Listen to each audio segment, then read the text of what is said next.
Welcome to Familypreneur, the podcast for busy parents building profitable businesses. If we haven't met yet, I'm Meg Brunson, and we are about to simplify business and marketing strategies because balance was never about spending equal time between your business and your family. Nope. You want to spend previously unimagined amounts of time making memories with your kids. And the only way that's going to happen is if we get your marketing under control. I want to take a minute to acknowledge that Black Lives Matter, that love is love, and that inclusivity is essential for success. So I welcome all colors, genders, and cultures to join us for today's episode. Today's guest helps kids with intellectual disabilities build inclusive lives at home, at school, and in the community. She is the founder and host of the Good Things in Life for Kids with Disabilities podcast and manages a community of parents of children with disabilities. Having a younger sister and son with disabilities and medical complexities led her to a lifetime of training in the disability field under premier thought leaders and mentors. With more than 20,000 downloads, her podcast now gives other parents access to her world-class disability parenting education, complete with courses and membership. I'm excited to introduce you to Genia Stephen. Thank you so much for being here today. Meg, thank you so much for having me. I'm really, really glad to be here. Oh, I am excited to have you too. Do you consider yourself a marketer? No. I did not think so. No, definitely not. So my background, in addition to what you just explained, is that I am a midwife in Ontario, Canada, where midwifery is embedded into the, routine healthcare system. So I consider myself a healthcare provider. I consider myself an educator and a parent, and all of the aspects of marketing, promoting, building a business, entrepreneurship, completely new realms for me, and not my identity for sure. And I thought that was going to be your answer. And, as a marketer, and I love marketers, but I also love having non-marketers join me to talk about how you're making marketing moves in your business, even though it's not your wheelhouse. And it wasn't my wheelhouse when I started either. I was a criminal justice major. I've talked about that a little bit before. But I took a crazy turn in my path too. So I love that we're going to hear like a non-marketer's perspective. And I think it's going to be really valuable to all the other non-marketers who are listening and potentially thinking about new content creation, paths, or specifically adding a podcast. So can you start by sharing a little bit about your thought process, why you decided to start a podcast? Yeah. So one of my goals, as you alluded to, was to bring the voices and ideas and opportunities within the disability leadership community to other parents. So as a midwife, I was, supporting more than 1,000 families over the course of my career. And many people would either get a diagnosis at some point, sometimes long after they had been in my care, or, during prenatal testing, they might have, the possibility of a diagnosis. And so there were lots of opportunities to talk with families at the beginning of their parenting journey about what it meant to parent a child with a disability, how one might see disability. And it just felt really the gap between where I started my parenting community or my parenting journey and where they were starting was just so wide, and the reason that big gulf was there was because I had grown up in a disability positive community. When my mom was starting her parenting journey, when my sister was first diagnosed, she had a very different experience. She'd never met anybody with a disability. She'd never spoken to anybody who could help her think about disability within the context of community and building a good life. And not a lot has changed for most parents, in the more than 40 years since my mom was, just beginning. And so it just felt like the place I needed to show up, was figuring out how to meet parents where they are and to provide them with access to the opportunities that I had had. And so a podcast is a really obvious choice when choosing, what kind of platform or medium one might use to get their message out, because I wanted to be having conversations and sharing ideas. And so, a podcast is an obvious place to start with that. Now, once you made that decision, did you feel overwhelmed by the tech, or what obstacles were there that almost prevented you from starting that podcast? Well, I think it wasn't so much from starting. It wasn't so much from starting. It was the obstacles and challenges were really, they slowed me down and they kept me from being consistent. So one of the first things that I did was take a course with Pat Flynn, Power Up Podcasting. And so that program, and there are others as well, walks you through all of the basic steps of starting a podcast. And that was tremendously helpful because I had no idea how to do any of it.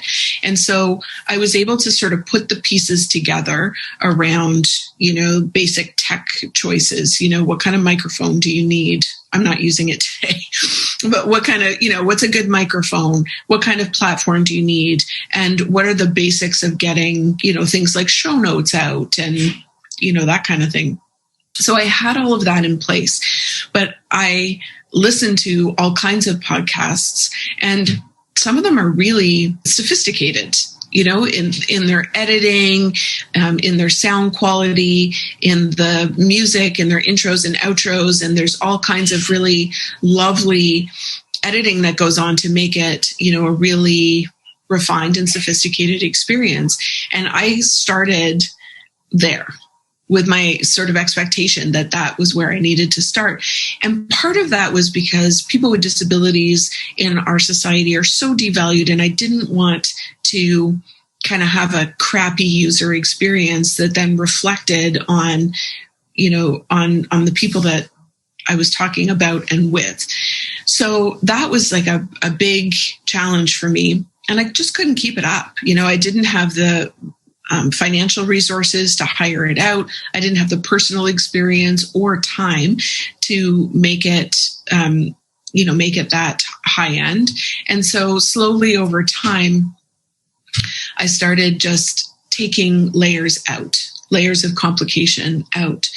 And while maybe over time I might want to layer those back in, what I found is that it didn't actually deter from the quality of the podcast, because the podcast, the purpose of the podcast and why people show up is to hear ideas and participate secondhand in conversations with people about issues that matter and concepts that matter.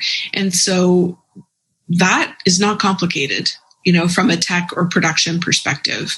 And that's been tremendously freeing for me. And I haven't always been able to be perfectly consistent.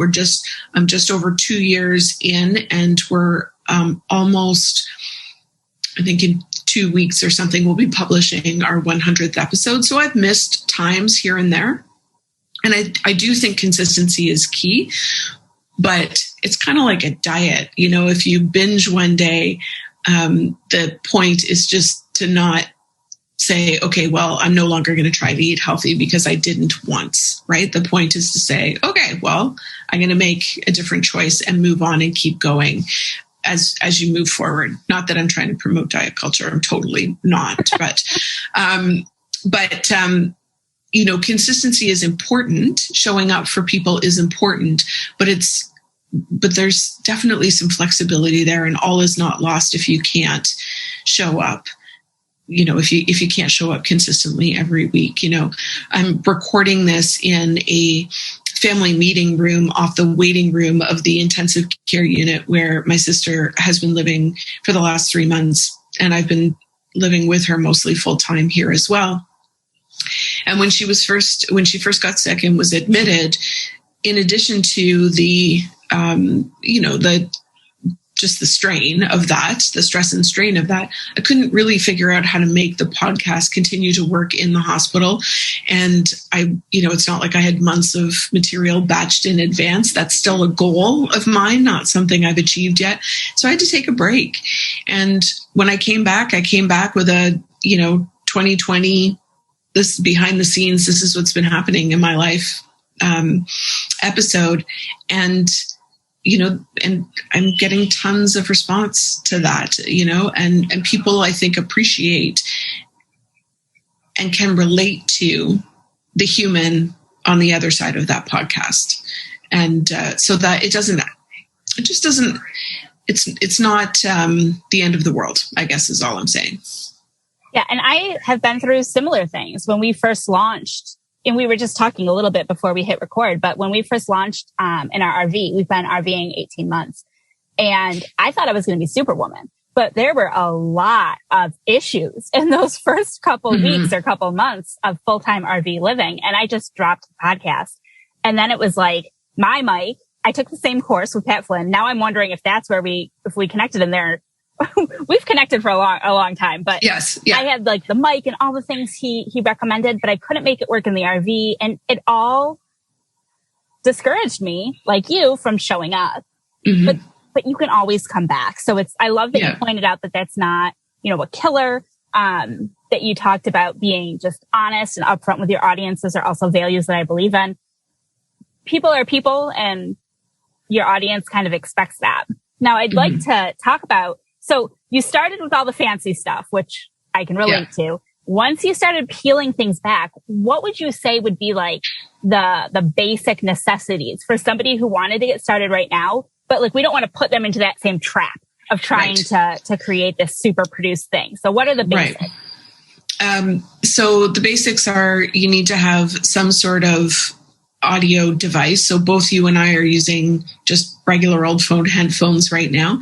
And the quality of this is not going to be as smooth as it would be when we were using, our fancy mics. So, and that's okay, but you do want to test your microphone to make sure that at the very least, listening to whatever you're recording is not like a noxious experience, right? So, it's not really tinny with super high notes and super low notes. And that might be the difference between picking up a pair of dollar store headphones and picking up just a slightly, maybe a $40 set of phone headphones. So, but you want to make sure that there's some, that it's not uncomfortable to listen to your sound. You need a place to record it. Both you and I use Zoom. Zoom, from a sophisticated podcaster's perspective, is not the ideal platform because, the audio is not going to be perfect, but it's definitely good enough. And there are lots of other options that people can choose as far as how they're going to record their audio for their podcast. You need a place to host it. And this is probably one of the more important choices for convenience and success. So you can just publish audio files on your website, for example. And some of the podcast hosting platforms will even provide you with a website page where people can come and listen to all of your podcast episodes. But really the beauty of podcasts is that people can listen on their phones while they're doing other things. And so you want to choose a podcast hosting platform that can automagically, without you having to go in and manually do all of this, send your podcast to Apple Podcasts and Spotify and iHeartRadio and Google Play. And, there's lots of them. And most podcast hosting platforms are going to do that for you. So this is not something you're going to have to go searching for necessarily. But you want to choose one. You definitely want one. You don't want to sort of host it yourself and then require that people either have access to Wi-Fi or be consuming data or have a good, strong data signal in order to be able to listen to your podcast. And then other than that, I would say in a slightly bumped up version of that, you want to have a way of talking about your podcast. So putting it on and out into the podcast platforms, like, as I was saying, like Spotify and Google Play and Apple Podcasts, for example, people might find you. But if you're just getting started, you're doing your audience a great service by letting them know that it's there. Because otherwise, it's unlikely that very many people are going to find out about your podcast. And then we get really more into your wheelhouse, which is the marketing piece. But the thing I can say about the marketing piece is that also doesn't have to be overly complicated. So you can write one piece of content about your podcast episode, and then you can repurpose that for the description that shows up on the person's podcast feed, the description that will show up if you type in the URL for your podcast post on your website, your Facebook posts, your Instagram posts, your Twitter posts, your LinkedIn posts, and the show notes that show up on your website, and the email that you send to your email list if you have an email list. So I've tried all kinds of different variations on this, and what worked best for me was to write the email to my list, because when I sit down to write that email, I feel like I'm talking to a person. You know, I kind of have a sense of who the humans are on the other side of that email, and I feel like I can come at it from, you know, writing to a friend, writing to, you know, we talk about our ideal client avatar, customer avatar, like, who's the person? I feel like I know who I'm talking to. I know the parent of the child with an intellectual disability, and, you know, what their life is like, and their struggles and their feelings. So when I sit down to write that email, I feel like I'm kind of really tuned into that. I don't feel that when I'm writing Facebook posts. In fact, I find it quite almost like a disembodied experience. And hopefully over the years, I'll get better at that.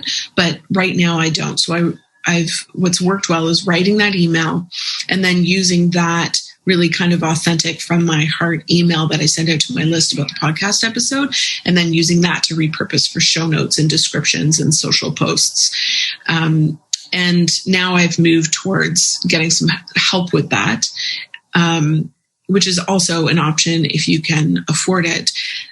And as long as you have provided enough of your voice in previously, people can kind of take that and roll with it. And one of the things, I've kind of gone through several people that have tried to help me with this. One of the things that I've noticed is that too doesn't matter that much. You know, like if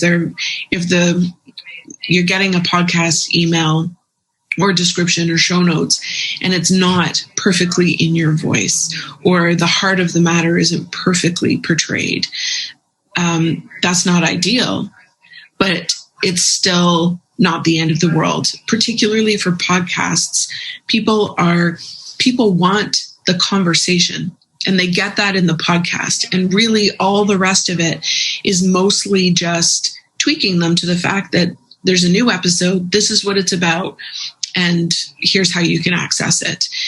So I found that the relationship building with podcasting is really about that podcast. You know, it's really about when you sit down to either record a solo episode, or it's about the conversation that you have with your podcast guest.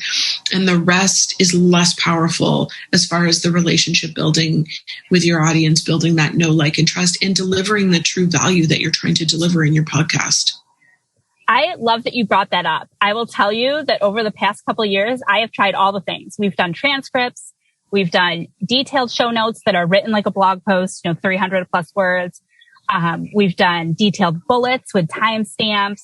And if you look at my show notes now, it's very simple. It is 3 bullets, what you're going to learn when you listen. We were spending so much time doing all of those other things. Now, let me backtrack. The transcript, I still think we should have for inclusivity purposes. Totally. Yeah. I didn't talk about transcripts, but I would love to talk about them. Yeah.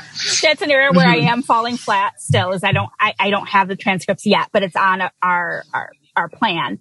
But I stopped either doing it myself and or investing in a VA to give those detailed show notes, because it just wasn't getting the traffic. People weren't spending the time. When you looked at the analytics, people wanted just this. So I've really tried to simplify that. And I'm glad you brought that up, because that's another area where I spent a lot of time thinking that I needed a proper blog post or something like that.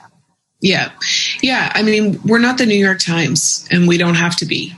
And I wish that I had talked about transcripts, that I brought them up because I actually think that that's like kind of a human rights issue, right, around your content. So, but transcripts are actually super easy as well. So one of the things that I've found is that there are some people in my audience who, can't hear, and there are other people in my audience who just don't have time, but they will skim through the transcripts and stop for the meaty bits of the transcripts. And you can do that really simply as well.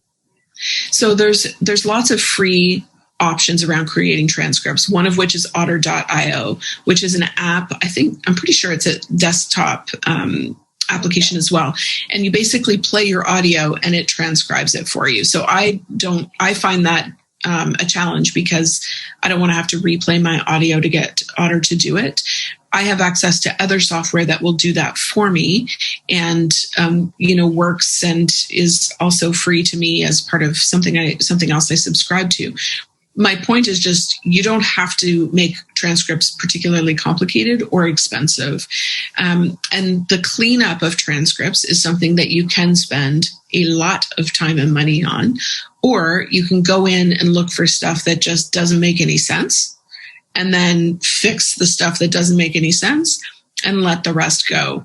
And it's a perfectly legitimate place to start. Now with Otter, can you set it up and leave it? So if this podcast was an hour, could I set it up on my bed or whatever, and then walk out of the room and do something else and just let it? Yes, exactly. So you could set it up. I mean, you live in an RV, so there's probably not a lot of space for this, but for those of us who live in houses and have more than one room, you could set it up to autoplay while you sleep, and Otter will just create the transcript for you. So it can be done. It can be done really simply, and lots of the podcast hosting platforms have an option. It's almost always a paid upgrade, but for creating transcripts as well. There's lots of ways of getting to it. It's definitely worth doing for your podcast, and it doesn't have to be too complicated. Again, it doesn't have to be perfect. And I did want to ask you, just out of curiosity, what are you using to host your podcast? Because I feel like that is the headphones are a one-time expense. You may already have them. One thing I wanted to mention about that is I hate AirPods. I found awful audio with AirPods. So use the cord. But other than that, that's a one-time expense. Zoom can be done free as long as you don't have a group. But then that hosting is a regular expense. So what have you found works best for you? So I have been using Libsyn, which is reliable. It's well known. It's well proven. It's reasonably priced. I'm actually going to be moving, I think, to Castos. And the reason I'm going to be moving to Castos is because they offer, I think it was something like $10 or $15 more per year. They offer all of the same things as Libsyn, but they also offer a widget that I can put on my WordPress website, so that instead of going to Libsyn, uploading my audio, uploading my details, my descriptions, and then getting an embed code, and then going to WordPress and putting the embed code into my post for that podcast. Castos actually, with this widget, when you open up your post, the widget is there, you upload the audio, enter your description, and it automatically pops your audio player at the top of your post. So for me, just cutting out the step of having to go to Libsyn and then go back to my WordPress site and upload it was worth the additional $10 or $15 American a year. So that's, I haven't done it yet. I need to fix up my website a little bit. So my plan is to do that, to switch to Castos. I'm a little nervous about it because change is always hard and scary, especially when it comes to tech. But that's the plan. And I started with Libsyn for my podcast as well. And I've been happy there. I did launch a couple other little podcast endeavors with Buzzsprout, which I felt like the cost was similar. And I liked their little, they had like little motivational posts. Like you got your first 100 downloads or, whatever, a little like celebration post. So I did like that. I was just curious what you were using, and I'll put those links in the show notes too. I know for Libsyn, it depends upon how much, data you're using, I think, or how many minutes. How many minutes, I think, They have plans that start at $5 a month. They do. And and there are some free options as well. Although the free options you can do almost everything for free, but not everything. And my understanding of the free platform hosting, like podcast hosting platforms, is that they do have some fairly significant limitations. And while it's not a big deal to export your podcast to another podcast host, I think it's worth spending a few minutes deciding what's really going to work well for you. And then there's also a piece around the podcast hosting. I don't know if this is actually true or not, but I suspect there's at least some truth to it, which is we show up where we pay to show up. And so if we've sort of made this financial investment, when things get, challenging with podcasting, we may be slightly less inclined to just let it go fallow. If we've just invested in the beginning. And I think maybe there are some people who are listening here who are interested in starting a podcast that will not benefit anybody. But I'm going to go out on a limb and assume that the vast majority of people who are considering a podcast or content creation on any platform or any type of medium or media want to do that because they have a message that people need to hear. People are looking for the solution that you are providing. And so when you're thinking about starting a podcast, I think it's worth it to invest and decide that you are going to commit to showing up in this way. Now, if you start podcasting and you absolutely actually hate it, then I would say find a different way, because I'm not suggesting that people sign up and commit and continue to suffer through something that they really hate doing. But the challenges, the inevitable challenges of content production, if that's where people are getting kind of held up, I would say just simplify and keep getting your message out there, and invest in some tools, some inexpensive tools in the beginning, but invest in them so that one, your experience is more streamlined. You're not kind of hacking a bunch of free tools together. And two, you feel a sense of commitment to sharing what it is that you have to offer. And I think along the same lines, we talked about marketing a little bit. We touched on it before, like marketing your podcast, but you also need to look at it from the perspective that your podcast is marketing your business. It's marketing you. Yes, for sure. Mm-hmm. So, there are free blogging options, and we could get into all that too, but there's reasons why we pay for WordPress.org or, wherever your website is hosted. And I think the same is true for the podcast. That's a marketing expense that we make because the podcast should be driving traffic, not to make everything about marketing, but driving traffic to your business, to your offers. It should be a tool that moves your business forward by providing that support, that guidance, and that information. So then it's like investing $5 a month. It's an investment in your business. That's right. I totally agree. And I think one of the things that's beautiful about podcasting is that you're not just driving traffic, you're building relationships. So I get emails fairly frequently from people who feel like they know me. Like they will talk to me about things that are happening in my life that I've talked about in the podcast. And I'm a pretty private person. So I'll share significant things about my life, but I'm not necessarily out there kind of bleeding all over the place. Like that's not my style. But people know things about me and they feel connected to me. And when people are then go and I'm building authority, I'm building my authority. So when people are looking for the solutions that I have, they're not uncomfortable coming to me and talking to me about taking my course or joining my membership or having me do professional development in a school, for example. They already feel like they can trust me with their vulnerability or their team's vulnerability. They already know that I'm not going to be, super judgy about where they're at along their journey, And so that relationship building piece to me is, it's almost more powerful than the audience building or the traffic building, because you can have a ton of people, like a ton of traffic and a ton of eyes on, and a massive audience on social media, for example.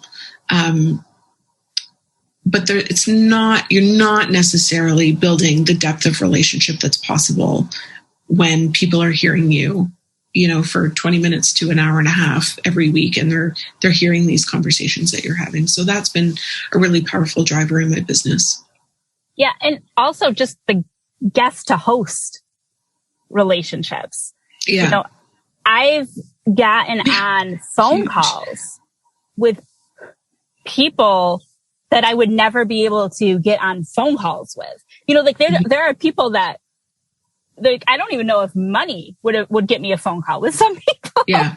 It's just not an option. But when you've got the platform, you're putting yourself in a position of authority and a position of power, and you're able to just have conversations with amazing people, whether it's SEO or not SEOs, CEOs of companies, or other people going through the same thing that you are. The ability to get on a call like this for 30 minutes or an hour, it's a powerful thing. Mm-hmm. And it's really very powerful. Yeah. Yeah. And one of the things that people are often concerned about when they're starting a podcast is, will people, one, am I going to embarrass myself? But more often than not, the reception is really positive, and people, especially if you're showing up authentically and the people that you have on your podcast are really well aligned with your values and your message, at least in my area, like my niche, we want to get information to people. And so people have been, really receptive. And my podcast is still small. Like, I think we just exceeded 23,000 downloads. And I've been doing this for 2 years. And I can tell you, there are, like, if you listen to a weight loss podcast and look at their downloads, it is massively greater than that, or, if you look at the podcast download numbers for people who are teaching other people how to make money, for example, the podcast downloads might be huge on that. But so when I'm approaching people, it's not like I'm approaching them with these massive, like, my audience is massive. What I am approaching them with, and what your listeners who start a podcast will be approaching them with, is the opportunity to have authentic conversations that will be listened to by people who really care. And so there's a level of intimacy there with the audience that my experience has been that most people who I invite as a guest I think it's great.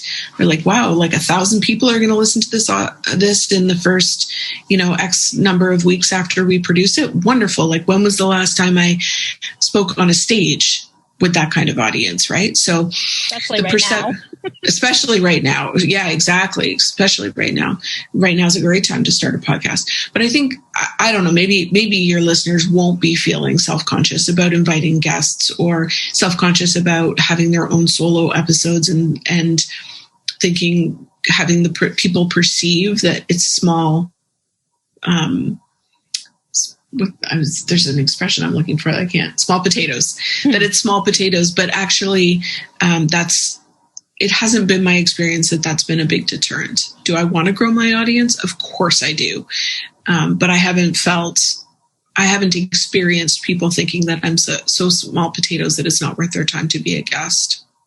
Yeah. And I reached out to somebody big and was told no by a gatekeeper.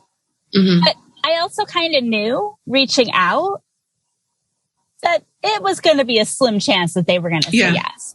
But I believe that there's benefit always in taking those risks because now, yes, I got to know, but I had the experience of what questions they asked me. And so now I kind of know how to prepare for the next one, whether it's the same, A-list celebrity that I reached out to before or a different one. It gives you experience. But you're right in that it's more about, we talked a little bit about the ICA, the ideal customer client avatar. You have the people that listen to your podcast are very specific people. So knowing what makes them unique and then being able to find people that want to reach those people, size doesn't matter as much as relevance does. So, yes, exactly. That's a great way of saying it. Relevance for your audience, relevance to the guests you're reaching out to.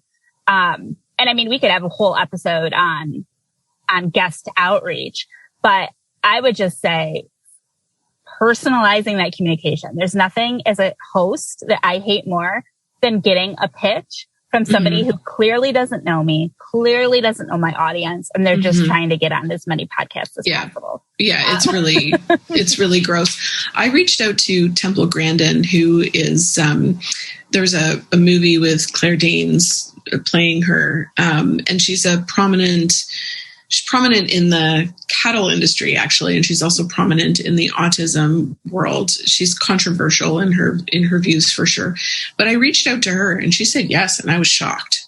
Sometimes, a lot of the time, if you're reaching out to people who have already made a decision about where they're going to spend their time because they're in such demand that they just can't say yes to all of the things, then you're often going to get a no. But every once in a while, you might get a yes. And just as you were saying, the relevance matters a lot, and the learning experience of the process that you'll be put through is really valuable. And I've also found that just reaching out to the people that I do know and asking them who they think should be on the podcast and asking them to introduce me to those people has been very successful. And most people are, even if they say no, are flattered. So it's usually not a negative experience. Yeah, for sure. Well, I would love if you would share with us where people can connect with you, whether they have questions about podcasting or starting a podcast, or if they're just looking for support and guidance with their special needs kiddos. Sure. So my website, which I was saying I'm overhauling, so no judgments on my website, folks. Progress, not perfection. Done is better than perfect. My website is goodthingsinlife.org, and you can connect to us on social media there. You can email us, you can listen to the podcast. If people have questions specifically, they can email support@goodthingsinlife.org, which is support is just easier for people to spell than my first name. So, but you'll reach me directly, and I'd be happy to answer questions and provide any assistance and support that I can. Awesome. Well, thank you again so much for being here today. I really appreciate the discussion on podcasting and learning about your story and kind of the tools and processes that you use. And I hope that it's made the idea of starting a podcast easier and more attainable for people who are listening. Because I think for me, and I don't want to speak for you, but I'm sure you agree that it's been a very rewarding process. It's not always easy, right, but it's always been rewarding. Yes. Thank you so much. I'm so grateful for the opportunity, sincerely. And I look forward to sharing the episode with other people. Me too. Thank you so much. Take care. Bye-bye. Bye. That's it for this episode of Familypreneur. You'll find all the links mentioned and the show notes at megbrunson.com/podcast. Until next time, I'll see you over in the Familypreneur community. Bye for now.